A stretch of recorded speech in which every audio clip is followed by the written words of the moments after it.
imposed upon it.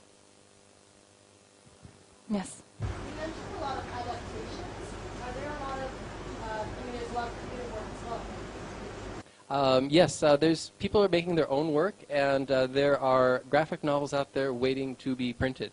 Actually, there's a story in the Cambodia Daily this last weekend about a guy who was trafficked and basically drew a comic story to prove to his wife and everybody else in his village that he hadn't run away with another woman or anything, that he was actually trafficked on a fishing boat and was not having a good time with it. So people do comics for a lot of reasons. And there are adaptations. Some of the ones that are floating around in the audience are of movies. And people would sit in movie theaters and just try to capture the moment, more or less. I don't know exactly the process for doing these, but they look really sketchy. And some of these are quite old. So there's a whole world of comics in the 1980s that we're trying to recover and research, because many of these folks, they don't view themselves as comic artists, they view themselves as illustrators. So they will just melt into the background if there's not money to be made in comics. Right now, most of our comics in Cambodia are supported by NGO outreach reasons or by artistic reasons, for the most part. I would like to see some more supported by pure profit. That would be nice. That would be getting more towards a self-sustaining model. When you said sketchy, was that pun intended? Oh, absolutely, yeah. I've just been wondering. Are there common themes in comics in Cambodia today? Bong snai on snai bong. Romance, you're always safe with romance. I have to say, in the socialist time, they would do legend stories and they would do romance. They would occasionally try to do a contemporary story, but it was very easy in the 80s. It's like, okay, the Ministry of Information has to approve my comic. I had to just go for like a nice love story. It's really basic and simple. Or one of the classic legend stories. M. Satya, he drew about maybe a small number of comics, maybe 6 or 7 for all we know. But they were classics. They were like the legends that you really, really tell again and again. And then he sold them to middlemen. So after he finished a story and had printed his own print run, somebody would buy it up, and he would be competing against his own comics in the marketplace. That's kind of what caused the slump later on. I have one final question from me. Oh, sorry. Just like nerding out here. Okay, let's start with Corbett and then Dina. Oh, oops.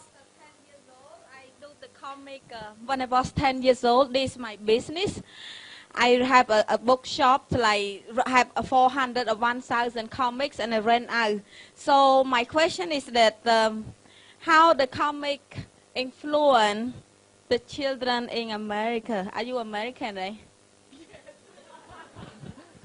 I'm afraid of Americans. I'm afraid of the world. I'm afraid I can't help it. Interesting thing is, in Cambodia, we don't have superheroes. Why? What was that first slide we opened up with? The Ramayana. We had one of the Ramayana comics. You can't have, like, super Naga. I mean, a Naga is already kind of magical and super to begin with.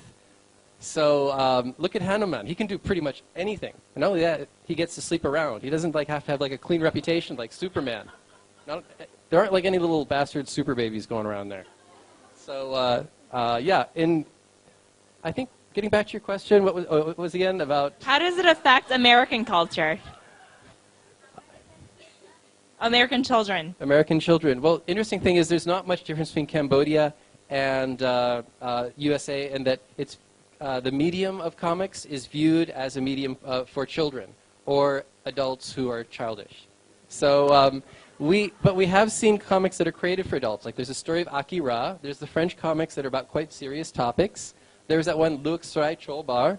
That was a song for adults. We have like the wife at the end with a meat cleaver ready to chop her husband, and her husband is like lost all his clothes and gambling away. So there are adult comics in Cambodia. And I guess the thing is, it depends on what you put into it for what you get out of it. What we're seeing with the teaching here is that people are very interested in telling their own stories. This young generation that we had like a shot of about 20 or so, they're very much interested in talking about their own lives, the lives they're living now, because it's a very interesting time to be living in a changing Cambodian society. So I hope that answers your question. We don't have a lot of commercial comics on the shelves that are available at a low price. I would love to see that change. We don't have comic shops in Cambodia. We have little stalls.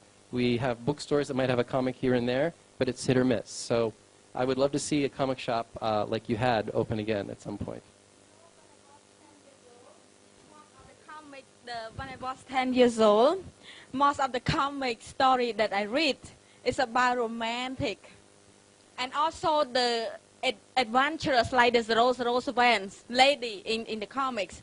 So I mean, what kind of the story of the comic for American children like to read, and how it's influenced?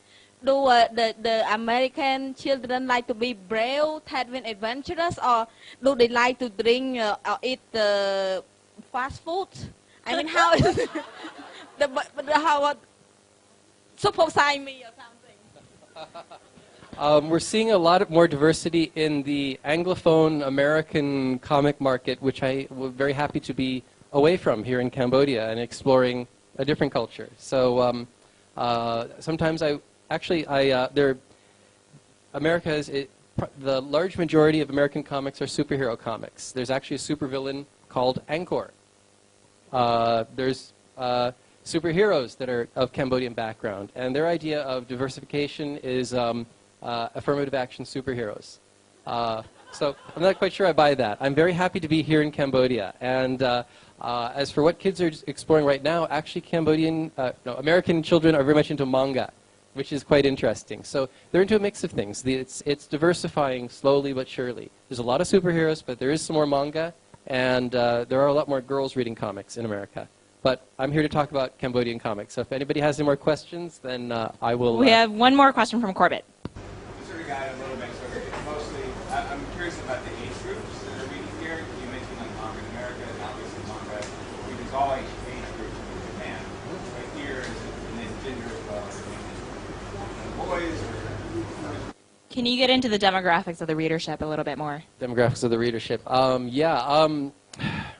Well, comics have been in use for outreach pretty much ever since UNTAC time. They've been used as didactic tools. I'm tracking down a comic right now about that was used for voting in the election. That was used to promote voting. In terms, kids seem to gobble up comics and seem to like them. We don't have a lot of we don't seem to have hard statistics, except from like very small print runs of comics that we have done specifically. But kids do seem to really like comics. And the fun part is, it's really like a gateway drug for reading. If you want to increase reading, Cambodia has a low literacy rate. It's one of the lowest literacy rates in mainland Southeast Asia. If you want to raise the literacy rate, give somebody a comic. That's a great way to get them started. Great. Thank you very much, John Wiggs. Final round of applause.